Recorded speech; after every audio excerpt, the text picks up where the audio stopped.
Hello my dear, मेरा नाम है कृष्णा और आप देख रहे हैं विद्युत चुंबकीय प्रेरण का लेक्चर नंबर 7, जिसमें आज हम लोग बात करने वाले हैं गतिक विद्युत वाहक बल की। इसको हम लोगों ने पिछले वीडियो में भी देखा था और आज के वीडियो में भी देखेंगे।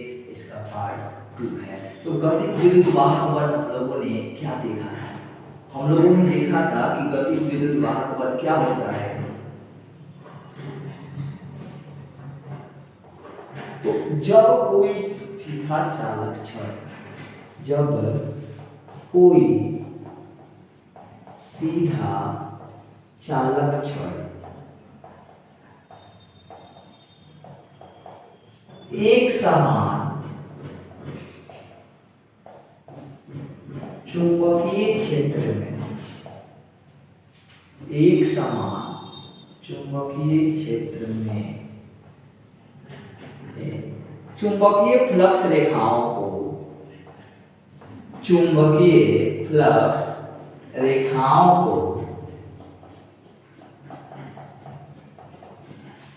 लंबवत काटते हुए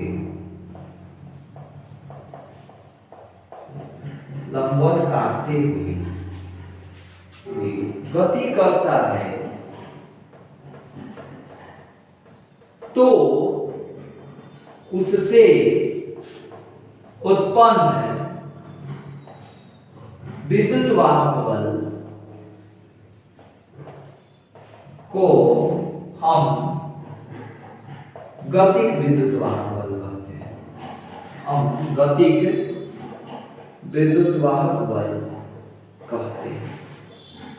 जैसे हम लोगों ने पिछले वीडियो में देखा भी था कि यहाँ पे मान लीजिए चुंबकीय क्षेत्र है, यह चुंबकीय क्षेत्र है जो कि बाहर की तरफ है, और यहाँ पर एक हम लोगों ने चालक छड़ दिया था और जिसकी लंबाई L थी और इसको भी वेग से जो है गति कराया था, और इससे जो है प्रेरित विद्युत वाहक बल उत्पन्न होता है, उसको हम लोगों ने निकाला था और इसी को हम लोग कहते हैं गतिक विद्युत वाहक बल।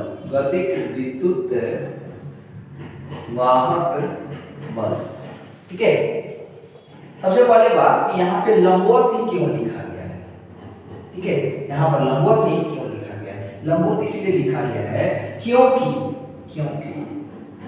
जब भी चुंबकीय क्षेत्र रेखाएं यानी B इस चालक छड़ की अनुदिश हो जाए, समानांतर हो जाए L के, तब थीटा बराबर हो जाता है 0 डिग्री, और आपको पता है E बराबर होता है BLV sin थीटा। तो यह क्या हो जाएगा? BLV sin 0 डिग्री, यानी टोटल वैल्यू क्या हो जाएगी? 0, क्योंकि sin 0 का वैल्यू 0, ठीक है। टोटल वैल्यू भी हो जाएगी 0। तो उस समय तो विद्युत वाहक बल उत्पन्न ही नहीं होगा ना, उस समय विद्युत वाहक बल उत्पन्न ही नहीं होगा। तो विद्युत वाहक बल उत्पन्न कब होगा? जब कोई सीधा चालक छड़ चुंबकीय क्षेत्र में फ्लक्स रेखाओं को काटते हुए जाती है, तब जाकर विद्युत वाहक बल उत्पन्न होगा। सेम ऐसे ही होता है, रेल की पटरी देखे होंगे, वहां पर विद्युत वाहक बल उत्पन्न क्यों नहीं होता है? वहां पर विद्युत वाहक बल इसलिए नहीं उत्पन्न होता है क्योंकि वहां की जो पटरियां होती हैं वह इस क्रम में बिछाई गई रहती है कि जो पृथ्वी का चुंबकीय क्षेत्र रेखाएं हैं वो सब उसी के अनुदिश होता है। सो वहां पर जो है हमारा थीटा का वैल्यू होता है 0 डिग्री। वहां पे फ्लक्स रेखा पड़ती ही नहीं है, फ्लक्स रेखा का अनुदिश होता है, वहां पे थीटा इक्वल टू 0 डिग्री, इसलिए विद्युत वाहक बल रेल की पटरियों पर उत्पन्न नहीं होता है। तो ऐसे आज बात कर लेते हैं हम लोग कि अगर विद्युत पथ में कोई चालक छड़ गति करे तो उसका विद्युत वाहक बल कैसे निकालेंगे। देख लेते हैं। समरूप चुंबकीय क्षेत्र में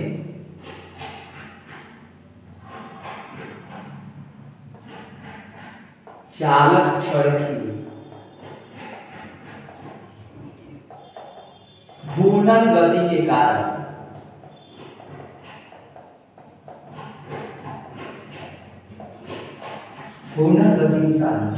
प्रेरित विद्युत वाहक बल।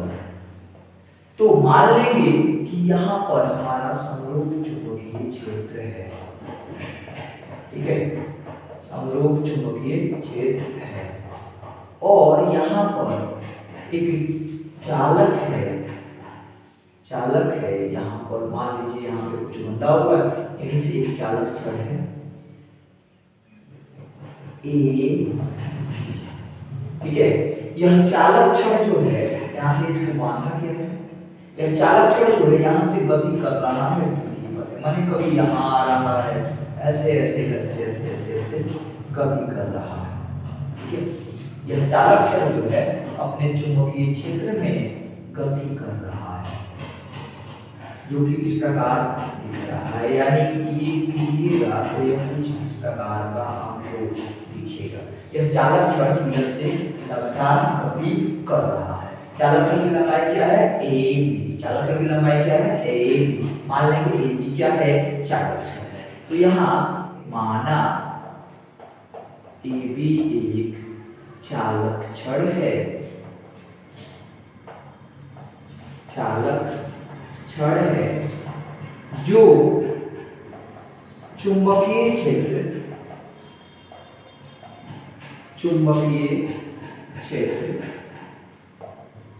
B में उपस्थित घूर्णन गति कर रहा है। किस वेग से? v वेग से, जो कि B में उपस्थित घूर्णन गति v वेग से कर रहा है। किस वेग से? v वेग से। अब हमको पता है कि जो विद्युत वाहक बल होता है वो होता है BLV, लेकिन यहाँ पर BLV, लेकिन यहाँ पर कोणीय संवेग उत्पन्न हो रहा है ना, यहाँ पे वेग कहाँ है? यहाँ पर तो वेग है ही नहीं। क्यों नहीं है? क्योंकि यहाँ से वेग कब होता है? जब यह दोनों गति करता, जब छड़ का दोनों भाग गति करता तब ना वेग होता। लेकिन यहाँ पर तो छड़ का एक भाग रुका हुआ है, दूसरा भाग गति कर रहा है। आपको पता है कि जब कोई वस्तु, जब कोई छड़ गति कर रहा हो, एक भाग रुका हुआ हो, दूसरा भाग गति कर रहा हो, यहाँ पर यह वाला सिरा रुका हुआ है ना, यही भाग ना गति कर रहा है। तो ऐसे जब गति कर रहा है तो इसको क्या करते हैं? कोणीय संवेग कहते हैं। अब इसके लिए हम क्या करेंगे? इसके लिए कोणीय संवेग, इसके लिए हम लोग क्या करेंगे? मान लेंगे कि यह छोटा सा जो भाग होगा इस चालक छड़ का, वह तो गति करेगा ना, वह तो रेखीय वेग गति करेगा। यहाँ पर लिखेंगे क्योंकि छड़ AB घूर्णन है गति में ओमेगा संवेग से गति कर रहा है, ओमेगा संवेग से गति कर रहा है। अब यदि ओमेगा संवेग से गति कर रहा होगा, ओमेगा संवेग से गति कर रहा होगा, तो मान लेंगे यह टोटल चालक छड़ AB गति कर रहा है। लेकिन अगर हम इसका छोटा सा भाग ले लें तो यह इसका दोनों सिरा नहीं जाएगा। मान लीजिए यहाँ से हम लोगों ने बीच में से छोटा सिरा ले लिया इतना, तो यह तो सिरा गति कर रहा है ना, चालक छड़ की तरह गति होगा। इसका मतलब है कि हम यहाँ से क्या करेंगे? dl ले लेंगे, dl अब करके जो है सबका रेखीय संवेग का गति हो जाएगा। तब अल्पांश छड़ AB का अल्पांश भाग, यानी सबसे छोटा भाग dl रेखीय वेग से गति करेगा। चूंकि छड़ AB का अल्पांश भाग dl रेखीय वेग से गति करेगा, रेखीय वेग से गति करता है, क्योंकि बहुत छोटा भाग है और इसका दोनों सिरा क्या होगा? बहुत छोटा भाग है ना। तो इसलिए विद्युत वाहक बल, प्रेरित विद्युत वाहक बल, सॉरी गतिक विद्युत वाहक बल, इसलिए गतिक विद्युत वाहक बल क्या हो जाएगा? ध्यान दीजिए, गतिक विद्युत वाहक बल क्या हो जाएगा? गतिक विद्युत वाहक बल DE इक्वल टू हो जाएगा BV और DL। क्या हो जाएगा? BV और DL हो जाएगा। यहाँ पर तो हमको V का मान पता ही नहीं है, तो V का मान कैसे निकालेंगे? तो यहाँ पर b का मान निकालेंगे इसके कोणीय संवेग से। लिखेंगे चूंकि AB का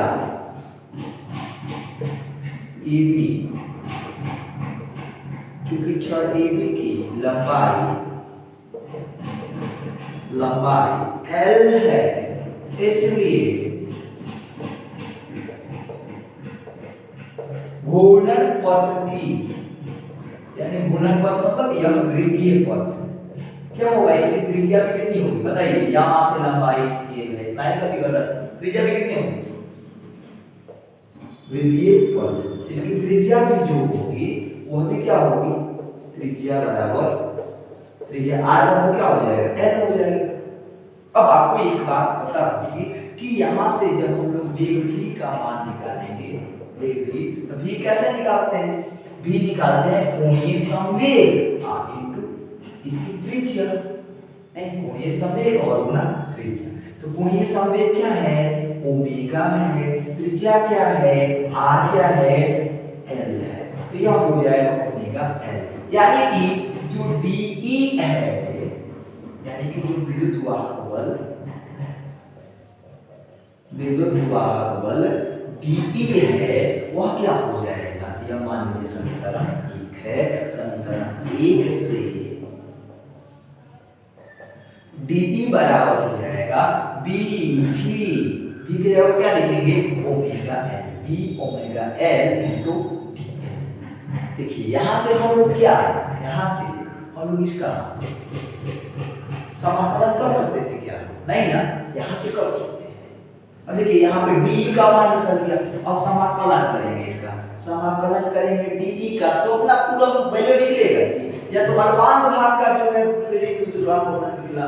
अब हमको बड़े क्षेत्र के लिए निकालना है ना, टोटल के लिए निकालना है, तो कैसे निकालेंगे, तो इसका समाकलन कर देंगे तो यह हो जाएगा B ओमेगा l dl, ठीक है, B ओमेगा l dl।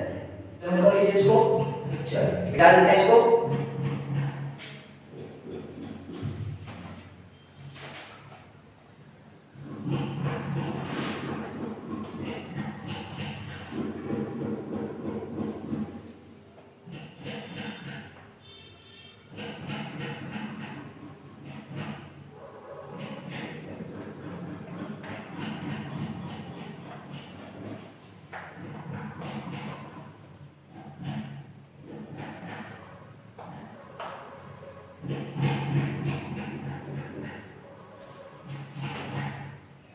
यहाँ पर जब आप इसका अवकलन करोगे तो यह हो जाएगा DE और यह हो जाएगा B ओमेगा DL। अब यहाँ पर ओमेगा का हम लोग वैल्यू रख देते हैं। ओमेगा बराबर क्या होता है, आपको पता होगा, ओमेगा बराबर 2 पाई इनटू फ्रीक्वेंसी। यहाँ पर ओमेगा का वैल्यू रख सकते हैं या बाद में भी रख लेंगे तो कोई दिक्कत नहीं है। देखिए B आ जाएगा बाहर, ओमेगा आ गया बाहर, ओमेगा का वैल्यू बाद में रख लेंगे, ठीक है। B आ गया बाहर, ओमेगा आ गया बाहर, बचा क्या अंदर, अंदर बच गया L dL। अब भाई इसका कहां से कहां तक करेंगे, तो देखिए यहां से यहां पर 0, यहां से जाइएगा तो थोड़ा बढ़ेगा, यहां से ऐसे ऐसे करके कहां से कहां तक जाएगा, 0 से L तक जाएगा। L लंबाई जो है कहां से कहां तक, 0 से L तक। जब इसका कीजिएगा तो यह हो जाएगा B ओमेगा और L से 0। देखिए अब आपको पता है क्या करते हैं, पावर में 1 बढ़ाते हैं, समाकलन कैसे करते हैं इसका, पावर में 1 बढ़ाते हैं, पावर 1 प्लस 1 बटा उसी पावर को नीचे लिखते हैं 1 प्लस 1, और कहां से कहां तक करना है, 0 से L तक करना है। यानी यह DE यानी E बराबर हो गया क्या, B ओमेगा, जरा ध्यान दीजिए वहां पे, ये हो जाएगा L/2, कहां से कहां तक, 0 से L तक, सॉरी L का स्क्वायर हो जाएगा, L²/2 0 से L तक। अब इसको क्या करेंगे, तो यहाँ पे B ओमेगा, आपको पता है क्या करते हैं, L का वैल्यू एक बार L रखेंगे, एक बार 0 रख देंगे, तो यह हो जाएगा L²/2 माइनस 0²/2। अब समझ में आ रहा होगा आपको, और देखिए E बराबर हो जाएगा क्या, B ओमेगा L²/2। अब यहाँ से ओमेगा वैल्यू रख देंगे 2 पाई f, तो यह हो जाएगा B ओमेगा, L का वैल्यू रख देंगे, सॉरी B ओमेगा का वैल्यू रख देंगे 2 pi F into L square upon 2। ये 2 से 2 कट जाएगा, बचेगा क्या? बचेगा क्या? ये इक्वल टू हो जाएगा B L square F pi, equal to हो जाएगा B L square F pi. अब जरा ध्यान से देखो, यह हो जाएगा बी एफ और पाई एल स्क्वायर। एल क्या है? विकृत पथ की त्रिज्या है, और पाई आर स्क्वायर क्या है? पाई एल स्क्वायर, यानी पाई आर एल स्क्वायर यानी त्रिज्या का स्क्वायर क्या होता है? क्षेत्रफल होता है ना। तो ये हो जाएगा बी एफ इनटू ए, यानी हो जाएगा बी ए। हमको एफ क्या है यहाँ पर? एफ क्या है? यह आपकी फ्रीक्वेंसी है, मतलब कितना बार गति कर रहा है, यह जो है आवृत्ति है। ठीक है, यहाँ पर ओमेगा का वैल्यू रखें 2 पाई फ्रीक्वेंसी यानी आवृत्ति। तो यहाँ से जो हम लोग का विद्युत वाहक बल निकला क्या हो गया? V A. तो आज की वीडियो में रहने देंगे बस इतना है। वीडियो पसंद आया हो तो वीडियो को लाइक कीजिए, अपने दोस्तों के पास शेयर कीजिए ताकि वो भी इसका लाभ उठा सके। बहुत बहुत धन्यवाद। मिलते हैं फिर अगले वीडियो में कुछ क्वेश्चन के